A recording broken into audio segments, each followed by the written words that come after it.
Hi, Sandy Burkholder with Armstrong Business as Usual, here with Natalie Gazinski. She is the team lead for the Ashland Civic Service Youth Center here at the Ashland County Fairgrounds. And as you notice, we're still gloved up and stuff because it's a bit chilly, and the building does have heat, but it's a little noisy and you wouldn't be able to hear us. Right, so. right.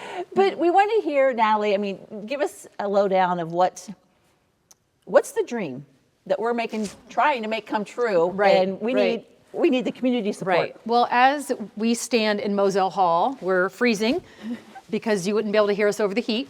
But the board of the fair has been spending years figuring out how to improve this building and bring it out to the community so it can really spread farther than the fair. And this building is used daily throughout the year. There's thousands of youth kids that go through our program. There's the adults, the advisors that use the facility. But the fair board went out, looked at other counties that were building facilities, and what we've come up with is new and improved and efficient, and like I said, can really attract hopefully the trade shows. And this event or center would be for weddings and family events, and we have a meeting room for all the civic centers or civic groups that can come into a meeting space. The chamber can use, the young professionals. It gives everybody a good space to come and meet that hopefully is a little more welcoming and affordable, and everybody will come and enjoy it. So we're standing in Moselle Hall, but that's part of so what's going to happen? Moselle Hall, AKA known as the roller skating rink, it used to be in the day, but this building would come down, the bathrooms on the other side would come down, and the hobby building is coming down. So with all that space. Yeah, so the building that they're proposing is a 35,000 square foot building, and the existing Moselle Hall is 24,000, and the hobby building is 4, and then of course the shower house is currently used on the fair, and it's really for the campers. So this building will be 35,000 to not only encompass the old buildings, but for the growth that we want to attract to come in. The bathrooms at the one end of our proposed building will have the shower stalls, and then the 35,000 square feet in the middle will have a retractable wall, and it's 400 people per side with bathrooms, and we're putting a commercial kitchen in, so we could possibly even rent that out for a commercial baker, and then anybody renting could have caterers come in and use that. We'll also have space for the parimutuel, for the racetrack during the fair, or a dressing room for brides and grooms, or the beer garden that we also have at fair time. We have a little space on the patio, and that faces the track, so they can still be outside and enjoy that patio space.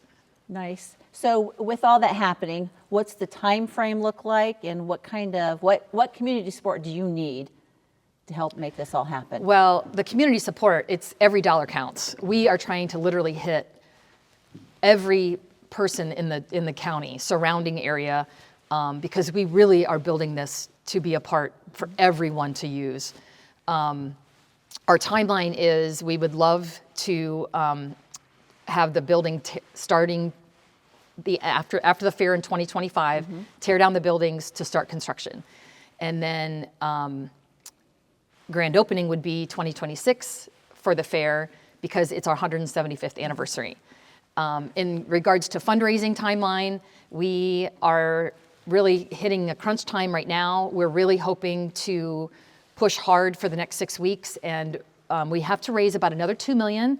We're at 40% of our goal right now. Yeah, we've worked really hard. But really this hard push toward the end will allow us to meet with our builder and really show them or decide what we want to build. So we're hoping that just continues, and we've had some really good successes in the past couple weeks. So we just want to continue that momentum and get to the finish line. That would be good. And then we will continue to fundraise probably into the fair, because we have some fun things. Everybody that we've talked to that has history at this building wants a piece of the floor.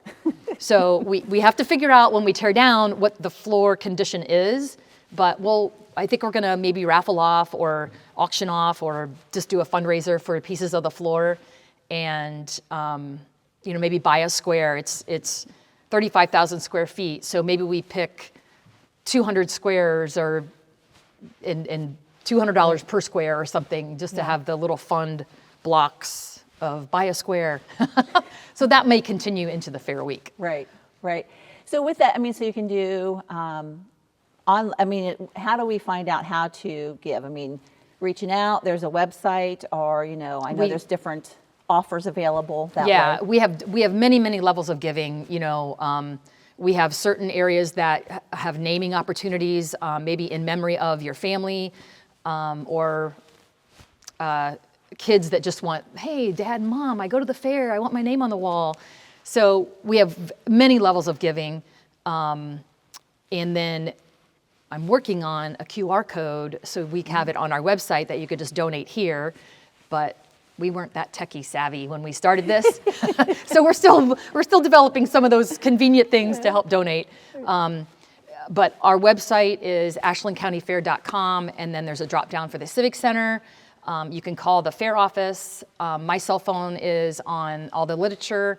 So there's several different, and we have a huge committee that's very helpful throughout the year that's helping us go out and earn funds.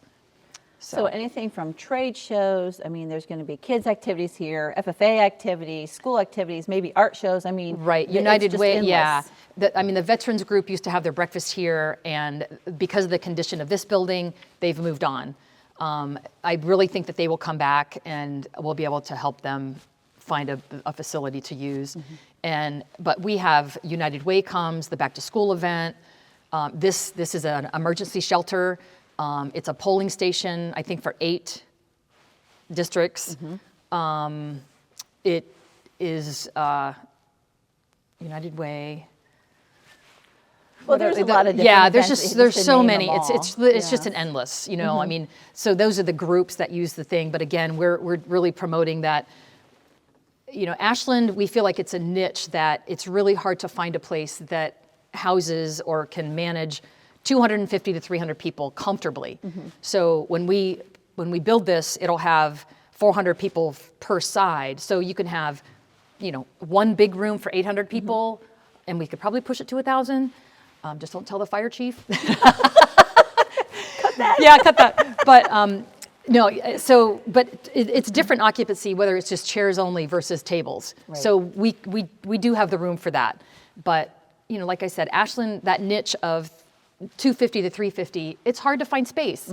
If your family is planning a wedding, you have to go 2 years out. So it's an additional space that we're hoping becomes available for people as an alternative.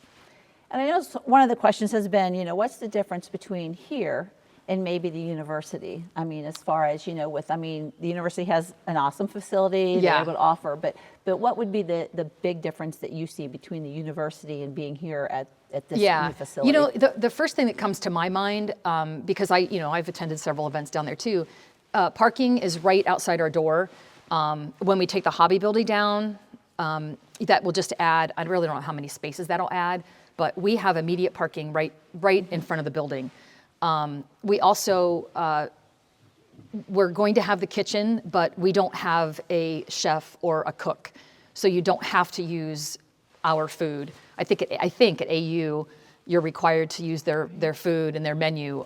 We won't have that. You have the freedom to either use our caterer that the fair uses, or bring your own caterer in. So the flexibility there, and I really feel that the price point, because of just the facility, is very different than the AU.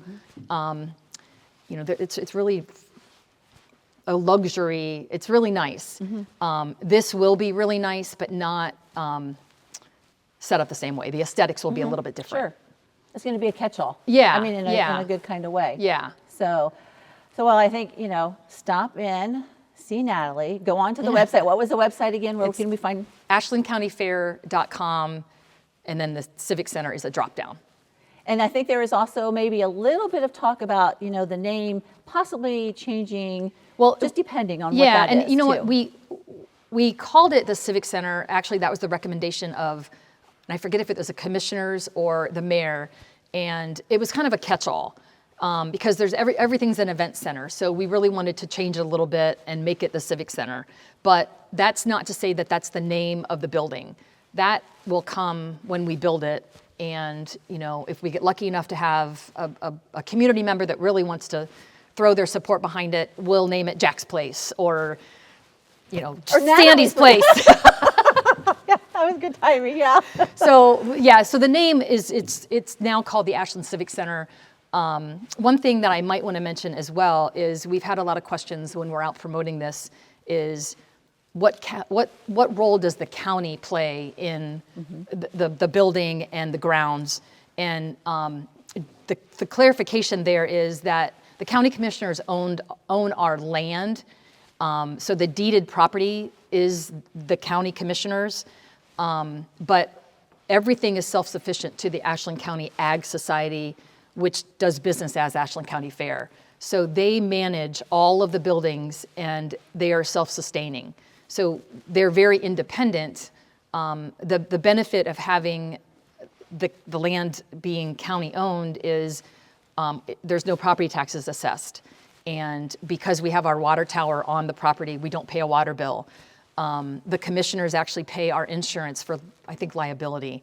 So that's a cost savings and really keeps our operating costs down. Sure. So this building will be so much more efficient that we really hope that it's instant revenues. If we can really get this place full and use to the potential that it can create, it will pay for itself almost instantaneously. Oh, I'm sure. So yeah, we sure. hope that can happen. Well, stop out. Well, now you don't even have to stop out. Just help support the Ashland Right. County Civic Center and just everything that it is going to bring here. And it's for the community and above all, the kids, that way. Right. But they need your help. So go to the website, stop in, get a tour, talk to Natalie, talk to the office, and they can tell you all about it. But thank you so much for joining us. Thank We're at you. the Thank Ashland you for County having Fair. us. Yes. Have a great day.